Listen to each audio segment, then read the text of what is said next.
Hello मेरे प्यारे दोस्तों, स्वागत है आप सभी का आपके अपने चैनल पे यूट्यूब चैनल प्रैक्टिस इंग्लिश पे, जहां पे आप कर रहे हैं इंग्लिश के प्रीवियस ईयर क्वेश्चंस की प्रैक्टिस। तो दोस्तों, आज के सेशन में मैं फिर से हाजिर हूं आप लोगों के सामने लेकर एक प्रीवियस ईयर क्वेश्चन, जिसमें हम 25 क्वेश्चंस, जिसमें error, fillers, synonyms, one word substitutions, synonyms और एंटोनिम्स सारे सेक्शन को कवर किया गया है और एक पूरा कंप्लीट पेपर अभी हम लोग डिस्कस करने वाले हैं।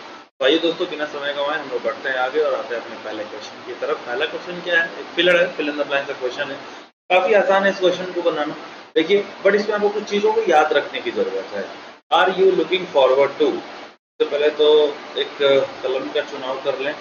आइए, कह रहा है आर यू लुकिंग फॉरवर्ड, क्या फिल करेंगे? टू सी करेंगे, टू बी सीइंग करेंगे, टू सीइंग करेंगे या सीइंग करेंगे, क्या करेंगे? आपको एक चीज याद रखनी है मेरे साथियों, इन्फिनेटिव नाम का एक चैप्टर है। इन्फिनेटिव नाम का एक चैप्टर है जो कि हमको बताता है कि इन्फिनेटिव का मतलब होता है 2 + v1, जो कि आपको यहाँ पर देखने को मिल रहा है। एक टॉपिक है जेरंड नाम का, एक टॉपिक है जेरंड नाम का, जिसे हम कहते हैं कि वर्ब की फोर्थ फॉर्म जब सेंटेंस में, वर्ब की फोर्थ फॉर्म जब सेंटेंस में नाउन का काम करती है, वर्ब की फोर्थ फॉर्म जब सेंटेंस में नाउन का काम करती है, तो इसे हम क्या कहते हैं? जेरंड कहते हैं। तो जेरंड टॉपिक का यहाँ पर एक डिस्कशन करना है। हालांकि ये दोनों का दोनों टॉपिक जो है सो नॉन फाइनाइट वर्ब के अंतर्गत हम लोग कवर अप करते हैं, नॉन फाइनाइट वर्ब के अंतर्गत कवर करते हैं हम लोग। नॉन फाइनाइट वर्ब में इन दोनों के अलावा एक और टॉपिक है जिसको हम लोग कहते हैं पार्टिसिपल। ठीक है, तो इन्फिनेटिव का जिक्र क्यों किया? क्योंकि यहाँ पर एक ऑप्शन में इन्फिनेटिव था। पार्टिसिपल का भी जिक्र कर लेते हैं। पार्टिसिपल में मेरे भाई तीन तरह का पार्टिसिपल होता है: प्रेजेंट पार्टिसिपल, पास्ट पार्टिसिपल और परफेक्ट पार्टिसिपल। जैसे प्रेजेंट पार्टिसिपल में होता है हमारा V4 और बीइंग प्लस V3। V4 जो है सो हमारा एक्टिव प्रेजेंट पार्टिसिपल होता है, बीइंग प्लस V3 हमारा पैसिव प्रेजेंट पार्टिसिपल होता है। वहीं अगर हम पास्ट पार्टिसिपल की बात करें तो V3 हमारा पास्ट पार्टिसिपल है। और परफेक्ट पार्टिसिपल की बात करें तो हमारे पास हैविंग प्लस V3 ये हमारा एक्टिव परफेक्ट पार्टिसिपल है, और having been plus V3, having been plus V3 हमारा ये परफेक्ट पार्टिसिपल में पैसिव फॉर्म है। ठीक है, आइए यहाँ पर देखते हैं हम लोग क्या हो सकता है। आपको कुछ चीजों को याद रखने की जरूरत है मेरे साथियों। कुछ फ्रेजेज है हमारे पास। वैसे तो आपको पता ही होगा कि टू के बाद बाय डिफॉल्ट V1 का यूज करते हैं, लेकिन हमारे पास कुछ एक ऐसे फ्रेजेज है जिसमें हम लोग देखेंगे कि टू के बाद V1 नहीं बल्कि V4 का यूज होता है। आपको याद रखने की जरूरत है। ठीक है, आइए देख लेते हैं वो कौन कौन से फ्रेजेज हैं। एडिक्टेड टू, एडिक्टेड टू का मतलब आपको पता ही है भाई, किसी भी चीज का क्या हो जाता है? लग जाता है। उसके बाद accustomed to, accustomed to, ठीक है। फिर habituated to, habituated to, फिर with a view to, with a view to, फिर look forward to, look forward to, एक है used to। कितने हो गए? 6 हो गए। और इनके साथ साथ एक है हमारा fed up with, fed up with. ये फेड अप विद वाला एकमात्र ऐसा फ्रेज है जिसमें हम लोग विद प्रीपोजिशन को कंसीडर कर रहे हैं, देख रहे हैं। बाकी जो भी हमारे यहाँ पे फ्रेजेस हैं सब में क्या लगा हुआ है? टू लगा हुआ है।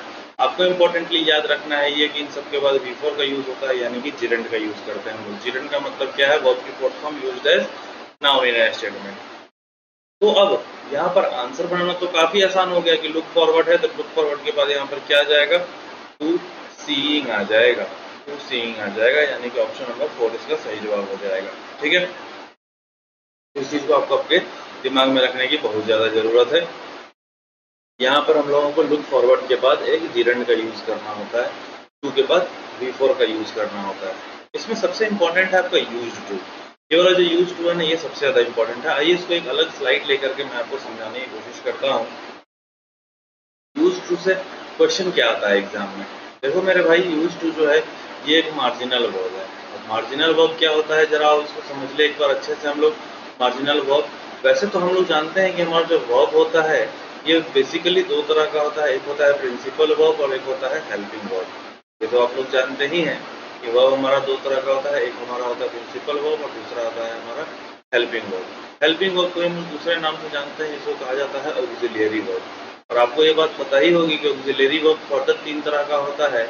एक होता है प्राइमरी ऑक्सिलियरी, दूसरे को हम लोग कहते हैं मॉडल ऑक्सिलियरी, और तीसरे को कहते हैं हम लोग सेमी मॉडल ऑक्सिलियरी। ये जो सेमी मॉडल ऑक्सिलियरी है, इसी का दूसरा नाम है marginal verb. Semi model auxiliary का ही दूसरा नाम है मार्जिनल वर्ब। अब ये जो सेमी मॉडल ऑक्सिलरी है, इसकी खासियत ये है,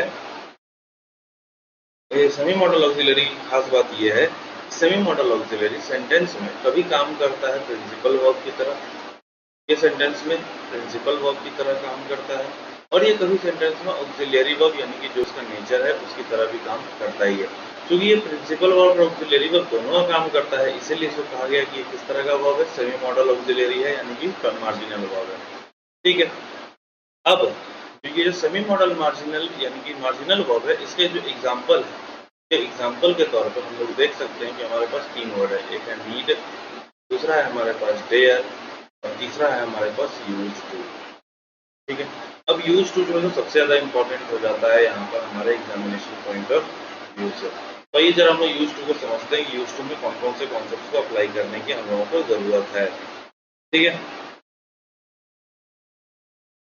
आइए देखते हैं। यूज टू के लिए 2 केस आप लोग याद रखेंगे। सबसे पहली बात, यूज टू जो है, यूज टू के बाद वर्ब की फर्स्ट फॉर्म का भी यूज़ किया जाता है। ये क्यों यूज़ किया जाता है? हैबिट को डिनोट करने के लिए। कैसे हैबिट को डिनोट करने के लिए? पास्ट टाइम के हैबिट को डिनोट करने के लिए। पास्ट टाइम के हैबिट को डिनोट करने के लिए ये किया जाता है। और यूज टू के बाद हम लोग वी4 का भी यूज़ करते हैं। ये किस लिए यूज़ करते हैं हम लोग? हम लोग यूज़ करते हैं एडिक्शन यानी कि लत को डिनोट करने के लिए। एडिक्शन यानी कि हिंदी वाला जो लत है, लत को एक्सप्रेस करने के लिए। बात आती है एग्जाम्पल की, तो आइए एग्जाम्पल से हम लोग समझने की कोशिश करते हैं। हमने कहा कि ही इज माफ करेंगे, हमने कहा he used to smoke. He used to smoke मतलब क्या है कि उसकी आदत थी, उसकी ये आदत थी। कब की? यूज्ड टू है लगा हुआ, पास्ट टाइम की। पास्ट टाइम की इसकी आदत थी क्या? कि वो स्मोक करने का काम करता था। वहीं हम यहाँ देखें तो इस वाले में हम एग्जाम्पल ले सकते हैं। हमने कहा he is used to, he is used to, तो अब यहाँ पर क्या लग जाएगा? स्मोकिंग लग जाएगा। He is used to smoking यानी कि उसको लत लग गई है। ये प्रेजेंट टाइम की है। अगर हम वॉज लगा देंगे तो वो पास्ट टाइम की लत हो जाएगा। सवाल ये उठता है कि यूज टू के बाद कब हम V1 लगाएंगे और कब हम V4 लगाएंगे। तो बस आपको एक छोटी सी चीज याद करके रखनी है। छोटी सी चीज आपको क्या याद करके रखनी है? छोटी सी चीज जो आपको याद करके रखनी है वो ये है कि if helping verb plus use to, अगर हेल्पिंग वर्ब के बाद यूज टू लगा हुआ है, then this implies that use to plus use to के बाद V4 का यूज होना चाहिए। जैसे कि देखिए यहाँ पर क्या है, हेल्पिंग वर्ब है, हेल्पिंग वर्ब के बाद क्या है? यूज टू है। तो फिर यहाँ पर हम लोगों ने क्या किया? V4 का यूज कर दिया। ठीक है, तो पहली चीज ये ध्यान में रखनी है। दूसरी चीज हमें क्या ध्यान में रखनी है कि इफ हेल्पिंग वर्ब का यूज अगर नहीं किया गया है यूज टू के पहले, अगर हेल्पिंग वर्ब का यूज नहीं किया गया यूज टू के पहले, तो यूज टू प्लस V1, तो फिर यूज टू के बाद क्या लगेगा? V1 लगेगा। यहाँ पर देखिए हमारे पास किसी भी तरह का हेल्पिंग वर्ब नहीं था, हमने क्या किया? यूज टू के बाद V1 का यूज किया है। ठीक है, इस पूरे कॉन्सेप्ट को आप अपने दिमाग में रखिएगा मेरे साथियों, इससे बहुत ज़्यादा इंपॉर्टेंट क्वेश्चन आपके एग्जाम में बनते हैं। ठीक है, आइए हम लोग पीछे चलते हैं। यहाँ का सारा कॉन्सेप्ट क्या था नहीं था ये सारी चीज़ें आपको पता चल चुकी होंगी। Are you looking forward to, इसके बाद हम लोगों ने क्या करना था? कुछ जेरंड वाले कुछ फ्रेजेस को हमको याद करके रखने थे। तो are you looking forward to के बाद क्या आ जाएगा हमारे पास? यहाँ पर लुकिंग फॉरवर्ड टू के बाद आ जाएगा टू सीइंग आ जाएगा। ये सारे फ्रेजेस को आपको याद रखने की जरूरत है। अगले क्वेश्चन पे चलते हैं। One word substitution. Fictional being, fictional मतलब क्या होता है आपको तो पता ही है। फिक्शनल का मतलब काल्पनिक होता है ना। फिक्शनल का मतलब क्या होता है? काल्पनिक होता है। एक काल्पनिक इंसान, एक काल्पनिक व्यक्ति फ्रॉम अनदर वर्ल्ड, किसी दूसरे वर्ल्ड का, किसी दूसरे विश्व का, किसी दूसरे स्थान का जो काल्पनिक व्यक्ति जो होता है उसको हम क्या कहते हैं? एलियन कहते हैं। तो क्या कहेंगे हम? कि एलियन कहेंगे। नेटिव तो वहीं का निवासी होगा। स्ट्रेंजर मतलब क्या होता है? जो अनजान होता है उसको स्ट्रेंजर कहते हैं। फॉरेनर मतलब क्या था? ये तो विदेशी होता है। आंसर क्या हो जाएगा यहाँ पे? एलियन हो जाएगा। आइए क्वेश्चन नंबर 3 पे चलते हैं। Showing great attention to detail and correct behaviour. किसी भी चीज में ग्रेट अटेंशन देना, बहुत ज्यादा ध्यान देना, किसी भी चीज में बहुत ज्यादा डिटेल से किसी चीज को देखना। ठीक है, उसको हम लोग क्या कहते हैं? पंक्टिलियस कहते हैं। क्या कहते हैं उसको हम लोग? पंक्टिलियस कहते हैं उसको। ठीक है, पंचुअल का मतलब क्या होता है? पंचुअल का मतलब होता है कि जो समय पर आने वाला इंसान होता है, जो समय पर सारी चीजों को करता है, पंचुअल। सीलस का मतलब क्या होता है? सीलस का मतलब होता है उत्साही। सीलस का मतलब क्या था? उत्साही। वैसे आपको पता होगा कि ज़ील का मतलब क्या होता है? इसका मतलब होता है उत्साह। तो उत्साह रखने वाले को क्या कहेंगे हम? ज़ीलस कहेंगे। पंक्टिलियस का मतलब क्या होगा? यही चीज़ कि showing great attention to detail and correct behaviour, उसको हम लोग कहते हैं पंक्टिलियस। और डिसिप्लिन का मतलब आपको पता ही है, अनुशासित होता है। ठीक है, तो इस क्वेश्चन का आंसर क्या हो जाएगा? 3 नंबर। नेक्स्ट क्वेश्चन पे चलते हैं। पैसिव वॉइस में चेंज करना है, तो देखते हैं हम लोग यहाँ पे सेंटेंस का स्ट्रक्चर क्या है। ही लिखा है यानी कि हमारा हो गया सब्जेक्ट, और इसके बाद आ गया ओपन्ड यानी कि आ गया V2। तो सब्जेक्ट और V2, सब्जेक्ट और V2 का मतलब क्या हो गया? Simple past. अब सिंपल पास्ट में अगर है, अब अगर हमारा एक्टिव वॉइस सिंपल पास्ट में है, तो फिर इसका पैसिव क्या होता है? ये तो आपको पता ही है। पैसिव में क्या होता है? सब्जेक्ट डैश के साथ वॉज या वर लगता है। सब्जेक्ट डैश के साथ हमारा वॉज या वर लगता है, और फिर वर्ब की थर्ड फॉर्म का यूज किया जाता है, फिर बाई प्लस ऑब्जेक्ट। ये हमारा हो गया स्ट्रक्चर। ठीक है, चलिए देख लेते हैं। डोर तो सभी जगहों पे है। अब वॉज, अब डोर भाई सिंगुलर है, सिंगुलर है तो उसके साथ वर्ब कैसा लगेगा? सिंगुलर लगेगा। तो डोर वॉज होना चाहिए, तो वॉज कहाँ पे है? इन दोनों जगहों पे हमारे पास वॉज है। ये दोनों हमारा पहले गलत हो गया। वॉज के बाद क्या होना चाहिए? V3 होना चाहिए। यहाँ पे हम देख रहे हैं कि वॉज के बाद ओपन लिखा हुआ है, तो ये भी गलत हो गया। तो उसका सही जवाब क्या हो जाएगा? 1 नंबर। अगले क्वेश्चन पे चलते हैं। सेंटेंस रीअरेंजमेंट का क्वेश्चन है। एसएससी में सेंटेंस रीअरेंजमेंट हम लोग करते हैं ऑप्शन से क्वेश्चन की तरफ। ऑप्शन देखते हैं। ऑप्शन में कह रहा है कि 2 ऑप्शन सी वाला है, 2 ऑप्शन ए वाला है, यानी कि बी और डी के बारे में हमको सोचने की भी जरूरत नहीं है। अब ए और सी को देख लेते हैं। पहला ऑप्शन क्या है? सी से शुरू हो रहा है। सी वाले को देख लेते हैं। कह रहा है one of the best ways to secure your money, पैसे को सिक्योर करने का तो अनेक तरीके हैं, उनमें से एक, one of the best veg, अनेक अच्छे बेहतरीन तरीकों में से एक है, क्या है कि भाई उसको इन्वेस्ट कर दीजिए किसमें? फिक्स्ड डिपॉजिट में। तो ये पैसे को सिक्योर करने का एक तरीका बता रहा है। C number statement. वहीं ए नंबर स्टेटमेंट क्या कह रहा है कि the interest rates offered depends on banks. Interest rate offer कब होगा? जब हम इन्वेस्ट करेंगे तब होगा। इन्वेस्ट किए बिना इंटरेस्ट रेट थोड़ी मिलेगा हमको, तो पहले इन्वेस्टमेंट जरूरी है। इन्वेस्टमेंट कहाँ पे पहले बताया गया है? सी नंबर में। तो ए वाला तो ऑप्शन पहले ही हमारा क्या हो जाएगा? गलत हो जाएगा। अब देखते हैं कि सी को फॉलो कौन करेगा। तो one of the best ways to secure your money is in by investing in fixed deposit. भाई फिक्स्ड डिपॉजिट में जो है अपने पैसे को इन्वेस्ट करना ही बेहतरीन तरीका होता है। इसके बाद क्या होगा? फिक्स्ड डिपॉजिट की बात हो रही है, तो फिर डी नंबर स्टेटमेंट इसको फॉलो करेगा, क्योंकि ये कह रहा है कि फिक्स्ड डिपॉजिट की स्कीम के तहत the depositor deposits the money only once at the time of opening the account. Depositor जो है सो एक ही बार पैसा जमा करता है जिस समय वो अकाउंट खोल रहा होता है, उसी समय। सी के बाद डी फॉलो करेगा। क्यों? क्योंकि यहाँ पर फिक्स्ड डिपॉजिट की बात की गई है, और यहाँ पे फिक्स्ड डिपॉजिट स्कीम के बारे में बात की गई है। तो फिक्स्ड डिपॉजिट स्कीम में आखिर होता क्या क्या है वो बताया गया है डी नंबर स्टेटमेंट में। तो सी के बाद डी को फॉलो करने वाला एक ही ऑप्शन है हमारे पास, यही हमारा सही जवाब हो जाएगा। पांचवें का आंसर क्या हो जाएगा? पांचवें का आंसर हो जाएगा हमारा 1। ठीक है, अगले क्वेश्चन पे चलते हैं। On the when, on the when, when का मतलब क्या होता है? वेन का मतलब होता है पतन। का मतलब क्या होता है? पतन। ऑन द वेन, पतन वाला ऑप्शन कहाँ पे है? डिक्लाइन। डिक्लाइन का मतलब भी पतन होता है। राइज का मतलब तो उत्थान होता है। वे का मतलब रास्ता, ऑन द टॉप का मतलब ऊपर, शीर्ष, है ना। तो ऑन द वेन का मतलब क्या होगा? On the decline. ठीक है, अगले क्वेश्चन पे चलते हैं। प्रे। प्रे का मतलब क्या होता है? प्रे का मतलब होता है शिकार, है ना।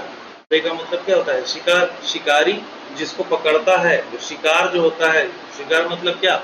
जैसे चील है, तो चील आकर के यहाँ पर नीचे के चूहे को उठा करके ले गया, तो चूहा क्या हो गया? उसके लिए शिकार हो गया। चील क्या हो गया? शिकारी हो गया। तो एंटोनिम चाहिए। एंटोनिम मतलब उल्टा, तो शिकार का उल्टा क्या हो जाएगा? शिकारी हो जाएगा। तो आंसर क्या हो जाएगा? 7 का प्रीडेटर हो जाएगा। सफरर मतलब तो भुगतने वाला। लूट आप जानते ही हैं, गेम का मतलब खेल होता है। तो 3 और 4 तो वैसे भी इररिलेवेंट वर्ड्स आ गया यहाँ पे। ठीक है, तो 7 का एंटोनिम क्या हो जाएगा? प्रीडेटर हो जाएगा, यानी कि 1 नंबर हो जाएगा। अगले क्वेश्चन पे चलते हैं। Correctly spelled word, incorrectly spelled word को ढूंढना है भाई साहब। इनकरेक्टली, हैस्टन का मतलब क्या होता है? जल्दी करना। हैस्टन का मतलब क्या होता है? जल्दी करना। ठीक है, ब्राइटन का मतलब आपको पता ही है कि ब्राइटन का मतलब क्या होता है? चमकाना होता है। ठीक है, एनलाइटन का मतलब पता ही है क्या होता है कि इंद्रियों को जागृत करना, बुद्धि जगाने के सेंस में। और वाइटन का मतलब क्या होता है भाई साहब? सफेदी करना, सफेद करना। तो वाइटन का स्पेलिंग क्या हो जाता है? WHITEN होता है, EN होता है, जबकि AN यहाँ पर दिया हुआ है। तो सही जवाब क्या हो जाएगा इसका? 1 नंबर इसका जो है सो सही जवाब हो जाएगा। अगले क्वेश्चन पे चलते हैं। A long shot. A long shot का मतलब क्या होता है?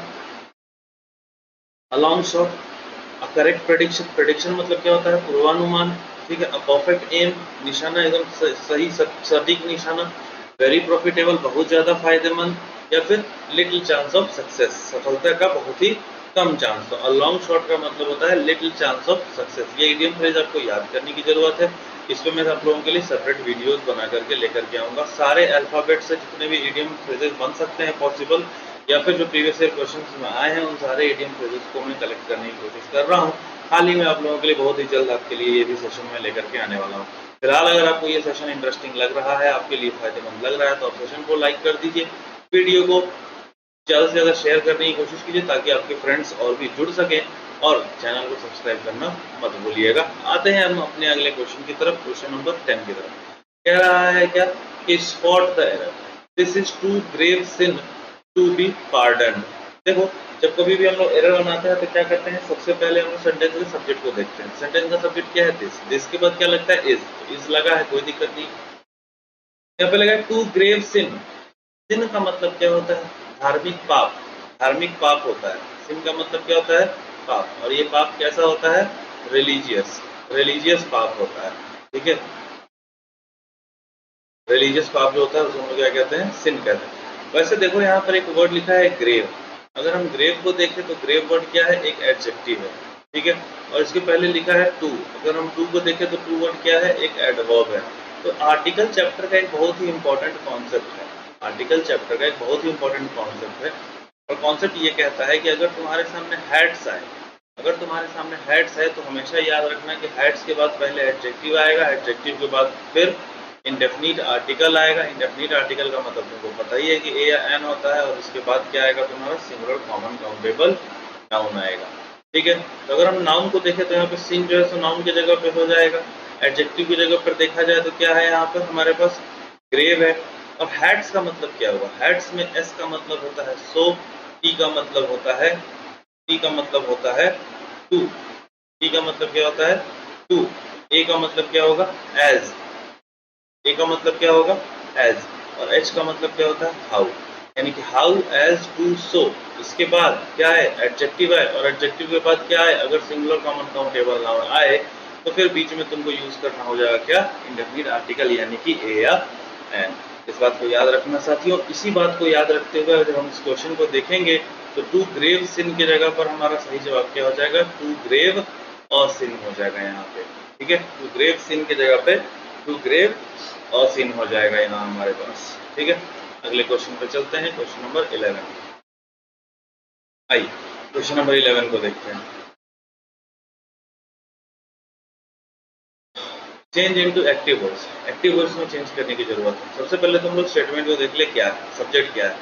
तो the poems of great English poets, the poems of great English poets, ये पूरा हमारा जो है तो क्या हो गया, सब्जेक्ट हो गया। इसके बाद कह रहा है आर। अच्छा, आर का मतलब हो गया प्रेजेंट, और बीइंग लग गया है, बीइंग का मतलब हो गया प्रेजेंट कंटिन्यूअस। अब प्रेजेंट कंटिन्यूअस का मतलब हो गया subject plus is am are. Passive voice अगर है प्रेजेंट कंटिन्यूअस का तो उसका मतलब हो गया subject plus is am are. यही वाली स्ट्रक्चर यहाँ पर लिखी गई है, plus being plus V3। Being के बाद क्या है, V3। V3 क्या है, ट्रांसलेटेड इनटू अदर लैंग्वेजेस के बाद अदर वर्ड्स आ गया यहाँ पर। ठीक है, यहाँ पर इसके बाद फिर अदर वर्ड्स आ गया। तो हम क्या करेंगे, बीइंग को ही तो हटाना है, और इस V3 को क्या करना है, हमको V4 में चेंज करना है। तो ट्रांसलेटर क्या हो जाएगा, ट्रांसलेटिंग हो जाएगा। पहली बात तो ये हो जाएगा, है ना, ट्रांसलेट का ट्रांसलेटिंग हो जाएगा। और सबसे बड़ी बात है कि भाई साहब अगर इसको ट्रांसलेट कर रहा है तो कर कौन रहा है, एजेंट कौन है यहाँ पर, एजेंट यहाँ पर कौन है, इसको ट्रांसलेट करने का काम कर कौन रहा है। जब ट्रांसलेट करने का काम कोई कर नहीं रहा है, जब बताया नहीं गया है यहाँ पर, इसका सीधा सा मतलब है कि स्पीकर जो है सो लिसनर से कह रहा है किसी तीसरे के बारे में कि ट्रांसलेट किया जा रहा है, इसके द्वारा तो उनके द्वारा। ऑप्शन में देखते हैं। अच्छा, ज्यादा दिमाग नहीं लगाना है, ऑप्शन में सब जगह क्या है, दे दिया हुआ है, तो ये तो दे बाय डिफॉल्ट आ जाएगा। तो आपको पता है कि चूंकि ये प्रेजेंट कंटिन्यूअस का, तो दे के बाद क्या हो जाएगा, दे आर ट्रांसलेटिंग होना चाहिए। यहाँ पे हैव है, यहाँ ट्रांसलेटेड है, दोनों गलत हो गया। वर ट्रांसलेटिंग ये भी गलत है, दे आर ट्रांसलेटिंग दूसरा नंबर वाला जो है इसका सही जवाब हो जाएगा मेरे साथ में। अगले क्वेश्चन पे आते हैं।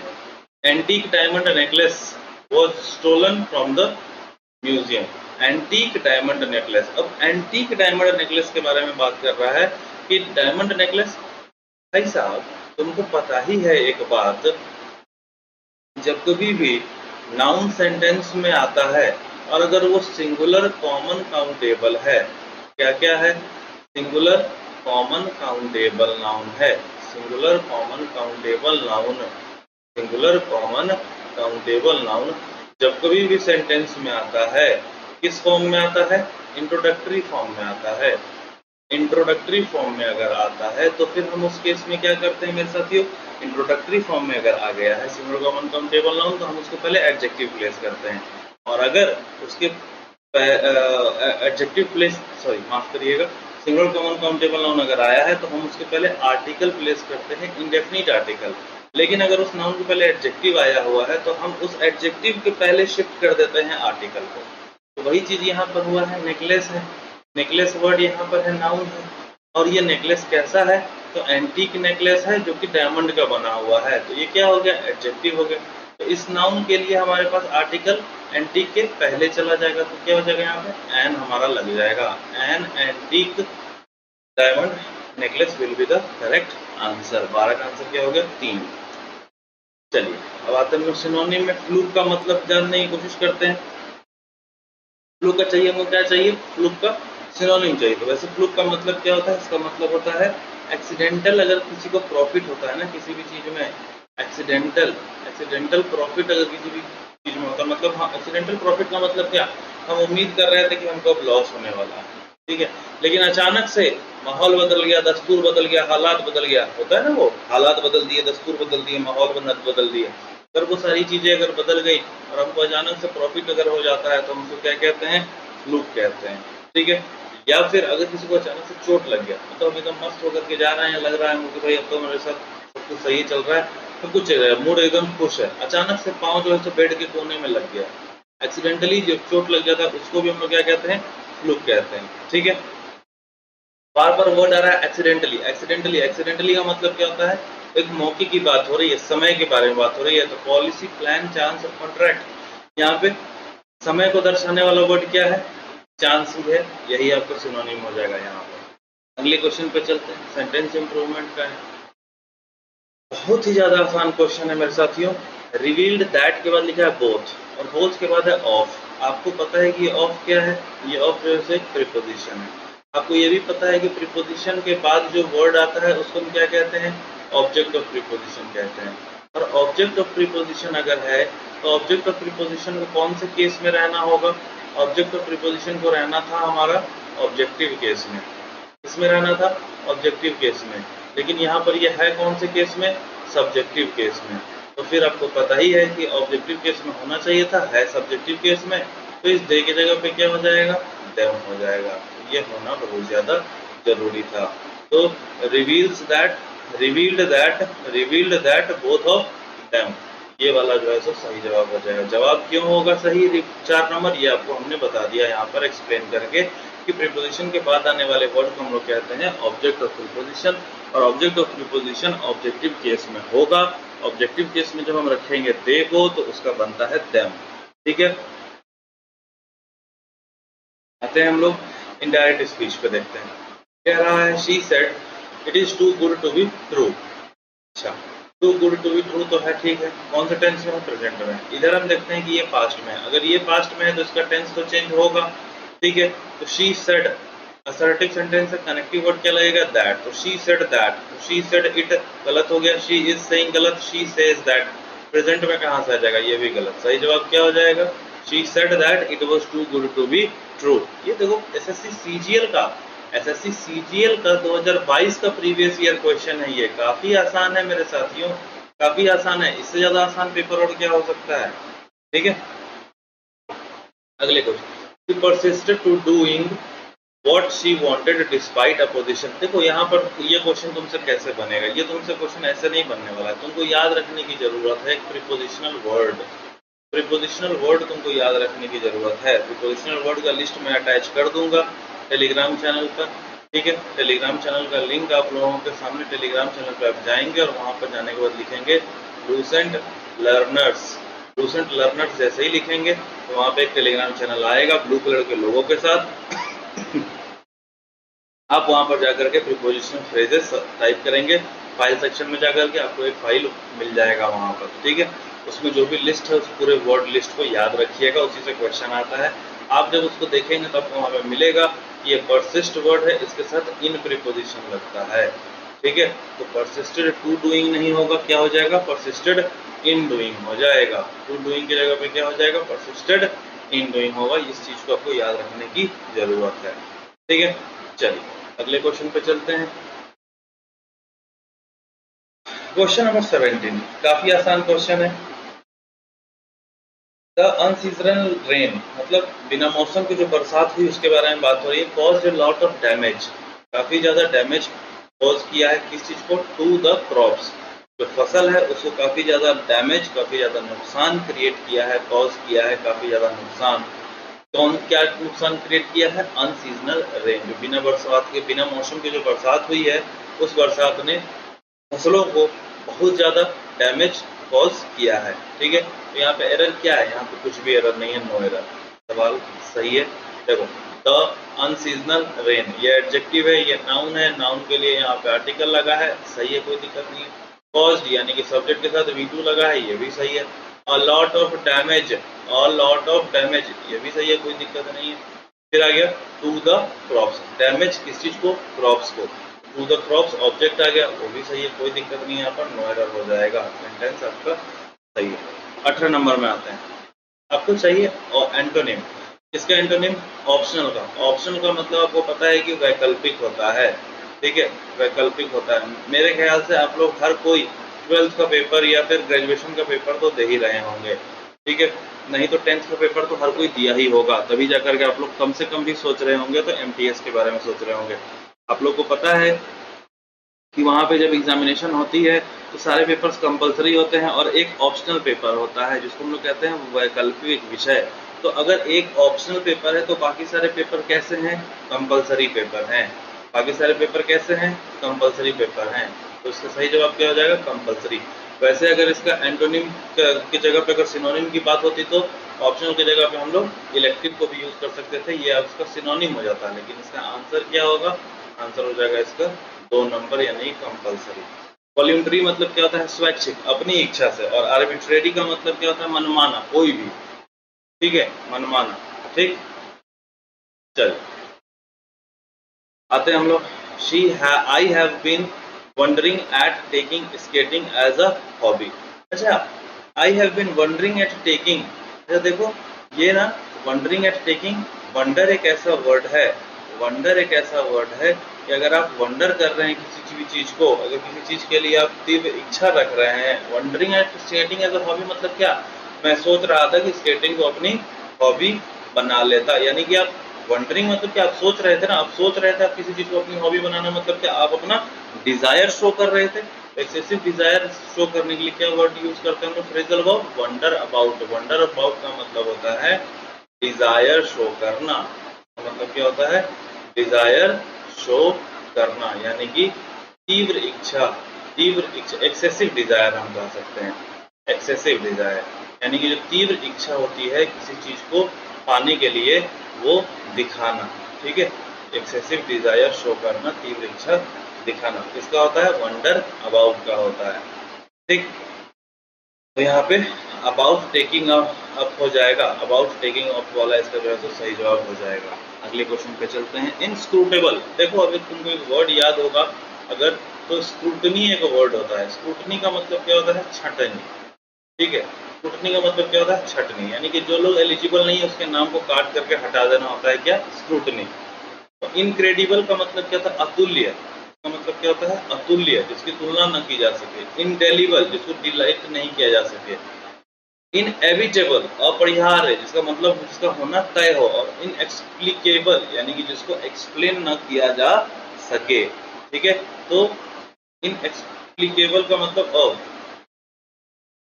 इनएक्सप्लिकेबल, इनएक्सप्लिकेबल का मतलब क्या हो जाएगा, जिसको एक्सप्लेन न किया जा सके, हम कह सकते हैं इसको जिसको एक्सपेल्ड भी नहीं किया जा सके, ठीक है। तो इनस्क्रूटेबल का सिनोनिम क्या हो जाएगा, इनएक्सप्लिकेबल हो जाएगा। अगले क्वेश्चन पे चलते हैं। यहाँ से क्लोज टेस्ट के 5 क्वेश्चन शुरू हो रहे हैं मेरे साथियों आप लोगों के लिए। आइए देखना शुरू करते हैं हम लोग। सबसे पहले है, क्या रहा है कि Mary was born in 1867 in Warsaw, Poland. Poland की एक जगह वॉर्सो में 1867 में मैरी का जन्म हुआ था।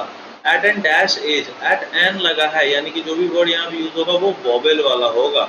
यहाँ पे हम देख रहे हैं यंग तो पहले ही कैंसिल हो जाएगा। तो at an ignorant age, ignorant age क्या होता है? इग्नोरेंट एज, इग्नोरेंट मतलब क्या होता है? अनदेखा करने वाला। तो अनदेखा करने वाला कोई एज होता है क्या? नहीं।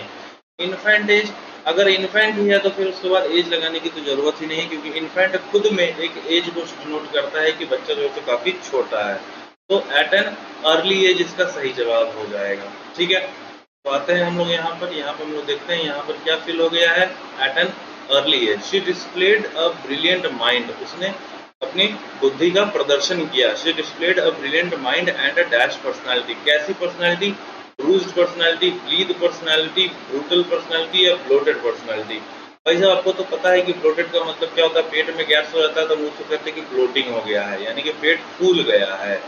ठीक है, तो ब्लोटेड का मतलब तो फूलना हो गया, तो ये वाला तो इसका आंसर होगा नहीं।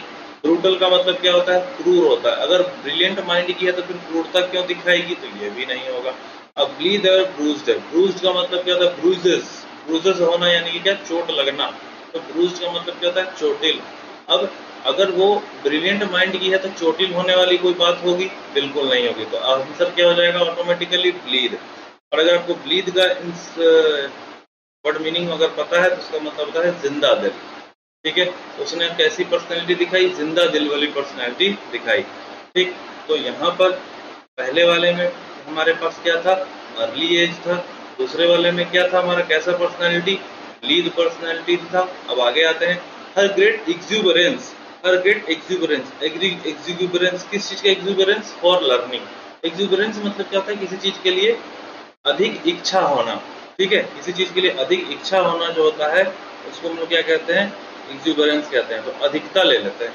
हर ग्रेट एक्सुबरेंस फॉर लर्निंग, यानी कि सीखने की जो उनके अंदर अधिकता थी, जो अधिक इच्छा थी, उसने क्या किया? Dash her to study further, उसने क्या किया? उसको प्रॉम्प्ट किया। प्रॉमिस किया। भाई इच्छा प्रॉमिस नहीं करवाता है, तो इच्छा प्रॉमिस नहीं। इच्छा प्रपोज करवाएगा। इच्छा अगर है तो आपको प्रपोज करेगा वो? नहीं, इच्छा प्रपोज भी नहीं कराएगा। प्रोजेक्ट करेगा, आपको उठाएगा। इच्छा अगर आपको है तो क्या इच्छा आपको प्रोपेल करेगा? प्रोजेक्ट करेगा? नहीं, इच्छा प्रोजेक्ट नहीं कर सकता है।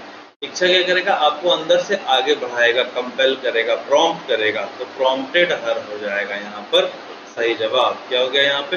Prompted her, prompted her, prompted her to study further, prompted her to study further. आइए इस क्वेश्चन में चलते हैं। However she became dash distinguished, क्या बन गई वो? डिस्टिंग्विश्ड बन गई, डिसेबल्ड बन गई, डिसफिगर्ड बन गई या डिसग्रंटल्ड बन गई। डिसग्रंटल्ड का मतलब क्या होता है? डिसग्रंटल्ड का मतलब होता है विकृत। विकृत होता है, इसका मतलब डिसग्रंटल्ड का मतलब होता है असंतुष्ट, यानी कि अनसेटिस्फाइड, असंतुष्ट, असंतुष्ट। वैसे अगर हम देखें डिसफिगर्ड, तो डिसफिगर्ड का मतलब होता है विकृत। ठीक है, डिसेबल्ड का मतलब देखें तो जो शेल्फ में नहीं रखा होता है, शेल्फ में नहीं रखा होता है यानी कि इधर उधर बिखरा हुआ है, डिसेबल्ड। याद रखिएगा, ट्रिक है याद करने का। शेल्फ में नहीं रखा हुआ, डिस, डिस रखा है, डिस लगा है, निगेटिव प्रीफिक्स डिस लग गया तो डिस नेगेटिव हो गया। शेल्फ आपका हो गया शेल्फ, जिसमें किताबों को हम सजा करके रखते हैं। डिसेबल्ड यानी कि बिखेर करके रखा हुआ। ठीक है, इसका मतलब क्या हो गया? बिखेरा हुआ। इसका मतलब क्या हो गया? बिखेरा हुआ। डिस्टिंग्विश्ड आपको पता ही है कि एकदम विलक्षण, जो मतलब सबसे अलग हो। तो शी बिकेम डिस्टिंग्विश्ड होगा, डिसेबल्ड होगा, डिसग्रंटल्ड होगा, क्या होगा? When she learn that the university was closed dash women, जब उसे पता चला कि यूनिवर्सिटी क्या है? क्लोज्ड है। इसके लिए महिलाओं के लिए यूनिवर्सिटी क्लोज्ड है, तो क्लोज्ड फ्रॉम तो होगा नहीं, क्लोज्ड टू विमेन होना चाहिए यहाँ पर। तो 25 वाले में यहाँ पे 2 हो जाएगा। अगर किसी को ये पता चले कि यूनिवर्सिटी महिलाओं के लिए क्या है? क्लोज्ड है। किसी महिला को पता चले कि यूनिवर्सिटी महिला के लिए क्लोज्ड है, और महिला अगर वो बहुत ज़्यादा पढ़ने लिखने वाली है तो फिर वो क्या हो जाएगी? वो गुस्से से भर जाएगी ना, असंतुष्ट होगी ना, अनसेटिस्फाइड होगी। तो इसका आंसर क्या हो जाएगा यहाँ पर? हम लोग देख रहे हैं यहाँ पर हो जाएगा डिसग्रंटल्ड हो जाएगा यहाँ पर। ठीक है, डिसग्रंटल्ड हो जाएगा। ठीक, तो मेरे साथियों, मेरे ख्याल से 25 क्वेश्चन हम लोगों ने कर लिया है, और आज का सेशन हम लोग यहीं पे समाप्त करते हैं। मिलेंगे हम लोग अपने अगले सेशन में कुछ और क्वेश्चन के साथ, कुछ और क्या 25 क्वेश्चन यानी कि एक कंप्लीट सेट के साथ मिलेंगे। और तब तक के लिए आप लोग इस वीडियो को 2 बार 3 बार रिवाइंड कर करके प्रैक्टिस कर करके नोट्स अपना कंप्लीट करते चलिए। और फिर हम लोग जब दूसरे वीडियो में मिलेंगे तो फिर वहाँ पर हम लोग जो क्वेश्चन बनाएंगे उसमें आप लोग अपनी पूरी की पूरी पार्टिसिपेशन को सुनिश्चित करेंगे। तो मेरे साथियों, मिलते हैं हम लोग अपने अगली क्लास में। तब तक के लिए tata bye bye, take care.